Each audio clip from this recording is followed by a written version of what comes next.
Silakan Pak Ustadz, ini kan selama ini mampu mengenyam pesan-pesan dakwah dengan lebih cair. Ada lucunya, ada sarkasnya, itu khas Indonesia sekali. Sehingga bisa diterima oleh banyak orang. Pertanyaan Sherly adalah dari mana Pak Ustadz skill itu Pak Ustadz dapat? Ini yang orang tidak tahu. Saya ini dosen komunikasi. S1, S2, S3 saya itu komunikasi. Di dalam ilmu komunikasi ada disebut komunikasi persuasif. Bagaimana orang dibujuk supaya dia mau ikut dengan kita. Itulah komunikasi persuasif yang lawannya adalah kursif, paksaan. Ya. Saya melanjutkan Sherly tadi sama Yohana. Ya. Nah, tolong bujuk saya supaya sholat. Puasa saya lakukan, semua saya lakukan kecuali sholat. Ketika Allah perintahkan ibadah-ibadah yang lain, itu cukup perintah ayat saja turun. Allah perintah haji, ayat saja turun. Allah perintah puasa, ayat saja turun. Allah perintah bayar zakat, ayat saja turun. Tapi ketika Allah perintah sholat, tidak boleh ayat turun.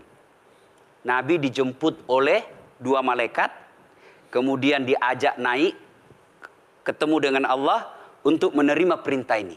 Kenapa? Karena perintah ini sangat penting. Mas, saya boleh dagang, bayar zakat sambil nyanyi. Saya boleh haji sambil nyanyi. Tawaf, labbaik Allahumma labbaik, labbaik la syarika laka labbaik. Boleh. Ya, saya bayar zakat boleh sambil nyanyi. Begadang jangan begadang. Kenapa? Salat tak boleh.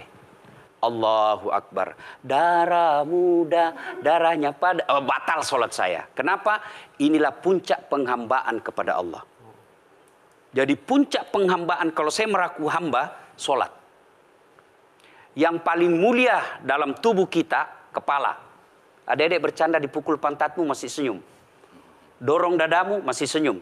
Tapi jangan bercanda pukul kepalamu. Tak, kau pukul kepala saya pasti saya marah. Kenapa? Harga diri di sini. Tapi ketika kita sholat, anggota tubuh yang paling mulia, kepala, rendahkan seperti kakimu. Kita akan masuk ke next block. Ini penting. Kalau saya sudah mulai ini. Ya, karena kalau ketika saya mau sholat, saya melihat banyak koruptor sholat. Ya. Saya melihat banyak orang sholat yang kalau saya ajak ngomong main HP, nggak punya adab. Yang paling enak memang sholat tidak korupsi. Yang paling nyaman memang, paling ideal sholat jujur. Tapi wala talbisul haqqa bil batil, kata Allah. Allah tidak mencampurkan antara hak dan batil. Sholatmu beda, puasamu beda, maksiatmu beda. Itulah sehingga Allah hadirkan 2 malaikat. Rakit dan atid. Mencatat yang baik di baik, yang salah salah. Tapi ini setan kan tidak membiarkan itu. Maka setan masuk. Nah, dia sholat tapi dia korup. Tapi Allah Maha Adil. Maka ditimbanglah nanti. Mana yang lebih banyak, kebaikanmu atau keburukanmu. Kalau dia baik amalnya, tapi tidak ada sholatnya, sia-sia. Kenapa? Passwordnya kebaikan itu, kuncinya itu adalah sholat.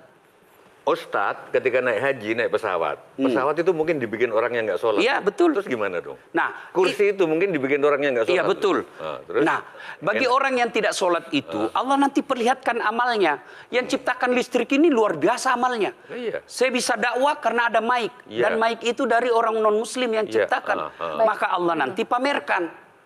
Ini kau punya amal. Ini 10 kuda, 10 miliar kau punya amal. Mana passwordnya? Mana kuncinya? Kuncinya itulah sholat.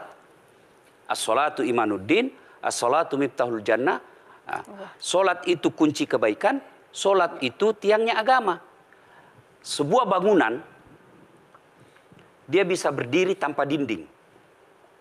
Sebuah bangunan, dia bisa kokoh tanpa atap.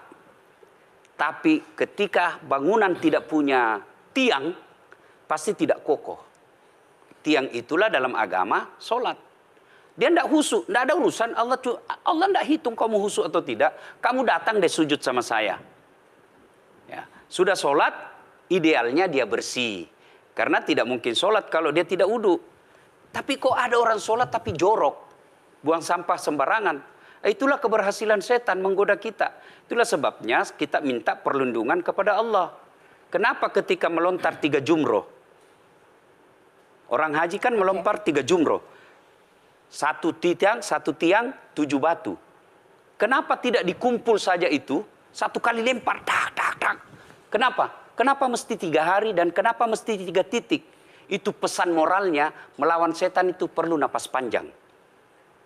Dengar azan, jangan pikir setan, dia tebar itu. Tidak usah kau sholat, nanti kau tua. Anggaplah pergi sholat, setan menyerah, tidak. Buru-buru kamu, buru-buru. Akhirnya apa? Wudhu tidak sempurna. Anggaplah Anda wudhu dengan sempurna. Setan menyerah, tidak. Masuk masjid. Tidak usah sholat sunnah, tidak usah sholat sunnah. Prinsipnya setan, kalau dia tidak bisa dikalah, jangan untung. Nah, gimana Mbak Teja? Udah teryakinkan? Oke.